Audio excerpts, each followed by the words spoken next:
So I've been asked, well, not really asked, but I said that I would do an update on the York compressor that I've done videos on, the info video, all that stuff.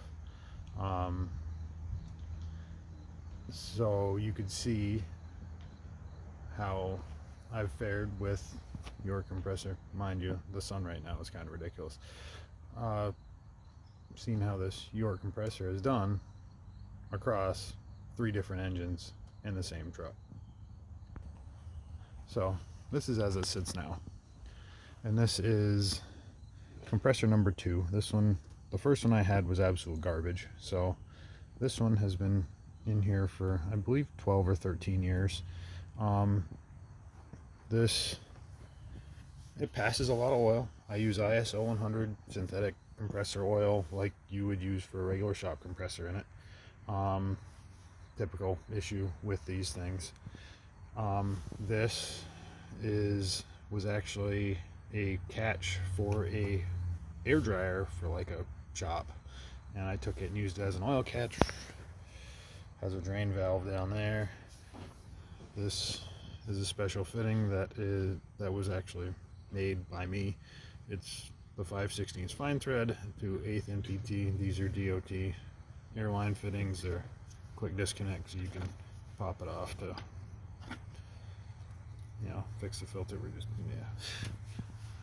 So you can pop it off to fix the filter and all that stuff. This is a line coming from the unloader from the filter that is back at the tank. Now, this compressor, I have tapped the head. It was a flange head. This type fitting for the outlet broke off, so I actually threaded the head 3/8 NPT.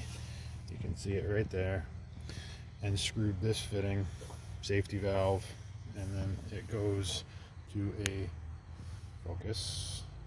braided air line that is actually used off of an air brake compressor in a heavy duty truck, because I had issues with every other airline that I had blowing apart, and these are Teflon lined stainless steel hose. So that runs from there and it comes down, and I lose enough pressure by the time that I get to here that you can see I have a check valve right there, and then there is an air line that runs back up to the front, and the wire loom piece is for a cable for a rear mounted winch.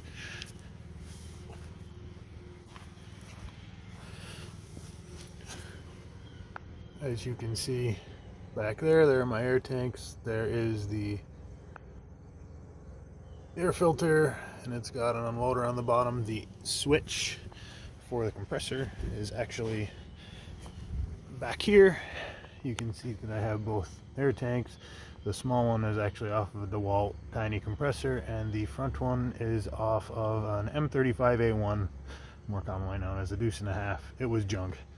So, but together combined, they're about 7 gallons of air, which is a good reserve. Air line back here. That's a DOT air brake hose off of a heavy truck again. And then going back to the front, I have another one mounted right there. This is just a hydraulic cap. I had one on the back, but it kept filling up with water, so I removed it. Issues with the compressor. It does eat a lot of oil. I need to add some about every other time I use it. I've had no issues with the clutch, and I should put this clutch on a safety because sometimes I forget and leave it on, and this clutch has literally been on for days at a time and killed my secondary battery, and it's still fine. This is a clutch that I got from Ryder Fleet Products. It's just there's the part number. It was, I think, something like $70 back when I put this engine in 10 years and 100,000 miles ago. This clutch has 100,000 miles on it. This bracket, this is designed to fit where the typical Ford compressor would. This piece here is press broken, and it goes from all the way from here all the way down to right there. It's one continuous piece. I had a not as robust bracket that broke. So bear in mind that that could be a thing. There have been no problems with noise, no problems with it eating any more oil than usual. It just pretty consistently eats about an ounce for every hour that I run it. And this will run for an hour at a time sometimes if I'm using an impact or an air hammer or something like that. And it gets hot, but it still pumps air. I am considering putting on one of the Yorks that are specially made for air. You can buy them, I believe, from Off-Road Only. Looking for any output. If anyone's had any experience with those, see if they're worth the $500 price tag. But other than that, really no problems. If anyone has any more specific questions, I can try my best to answer them. But that's an update on how it is to live with a York for over 10 years.